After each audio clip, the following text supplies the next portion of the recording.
આ તો હાથમાં બહુ બધું છે. ઉપર પેલા ડિક્કી મૂકી દઉં, પછી તમને ગુડ મોર્નિંગ કહું, પછી આપણે ક્યાં જવાનું છે એ કહું, આગળની સ્ટોરી આગળ કહું, ગાડી કાઢી વાળું પછી તમને કહો. હાલો પેલા ડિક્કી બધું મૂકી દઉં. હાલો તમારે જે હાલ છે મારજો.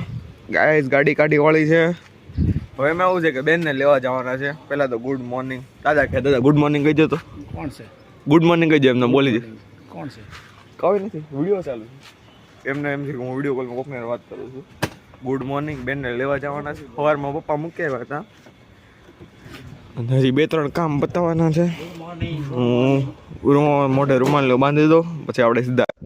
કાલના દિવસમાં કાંઈ અહીંયા હલાય એવી જગ્યા નહોતી. બોલે તો બધું ખાલી પડવા દીધા. અહીંયા મથરામ બાબા મંદિરે તરફ કેવું હતું કે કાલે જો હતું ને જયારે શું કે આપણે ગુરુ પૂર્ણિમા ત્યારે અહીંયા એવું હતું. અત્યારે અહીંયા એવું બધું જો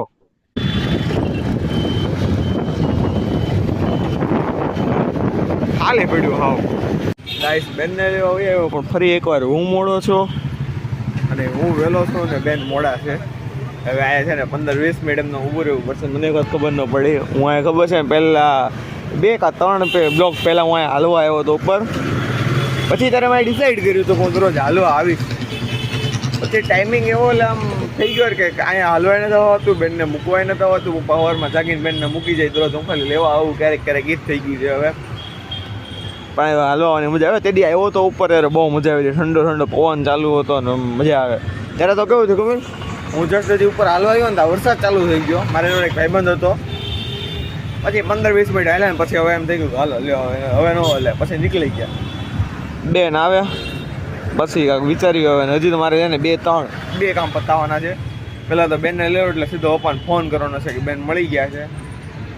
અને પછી પપ્પા કહે ને એમ કરવાનું છે. પપ્પાએ 2-3 કામ સીંધેલા છે, તમને આગળ જોવા મળશે. બરોબર. 2000 years later. ગાઈસ હવે કંટાળ્યો ભાઈ. 20 મિનિટથી ઊભો છું, હજી બેન છૂટ્યા નથી. એને પાછું એમાં એવું હોય કે છેલ્લો લેક્ચર હોય ને લાઇબ્રેરીનો હોય. લાઇબ્રેરીમાં છે ને એમાં એવું હોય કે છેલ્લા લેક્ચરમાં બધા છાતા હોય ને તો જ તે જાય, ને પછી છૂટી જાય તો હવે આવે વહેલા આવે. કાંઈ ટાઈમિંગ નક્કી ન હોય એમ.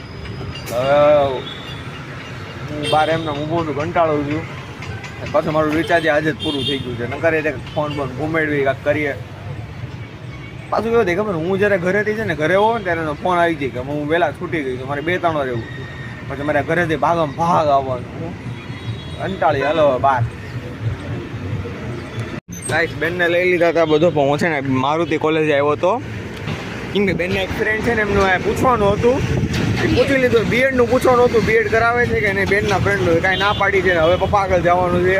પપ્પા એને બોલાવ્યો છે, થોડું કામ છે એટલે કામ ખૂટતા હતી. તો બેન તો કલાક કરલો ખબર, અડધી કલાક 20 મિનિટ બહાર ઉભો રહ્યો ને ત્યારે બેન બહાર આવ્યા રજા લઈને. સારું હાલો.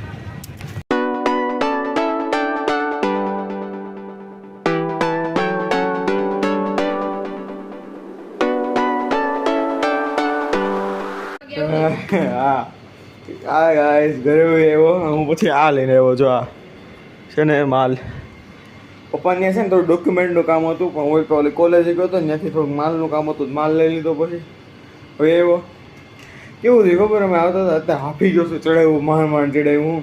એવું થયું ખબર, અમે લોકો છે ને ત્યાં કોલેજ બજારમાં જતો ને નાનો એવો છોકરો રિક્ષામાંથી બાજુમાંથી નીકળ્યો અને સામે ઓલી ઈવી નથી ચાલુ થઈ આપણે ભાવનગરમાં, તમને ખબર હોય કેસરી કલરની ઈવી, તે એ આવી તો બરોબર રિક્ષાની ને ઈવીની વચમાં એ પડ્યો.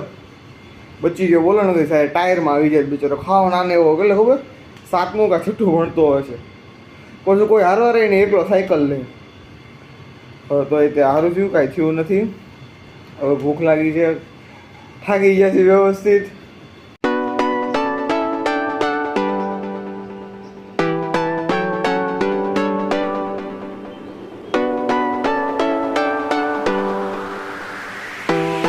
સારો મિત્રો જમવા બેસી ગયા છે. જમવાનું તમને આજે કહી દઉં શું શું છે. આજે બહુ સિમ્પલ ને સાદું છે. ભજીયા, દાળ અને સલાડ. બરોબર. આજનો બ્લોગ ગમ્યો હોય તો લાઈક, શેર, સબસ્ક્રાઈબ, કોમેન્ટ કરી નાખજો. ભૂલાય છે થોડું. આપણે મળીએ એક નવા બ્લોગમાં એક નવી વસ્તુ સાથે. ત્યાં લગીને બાય.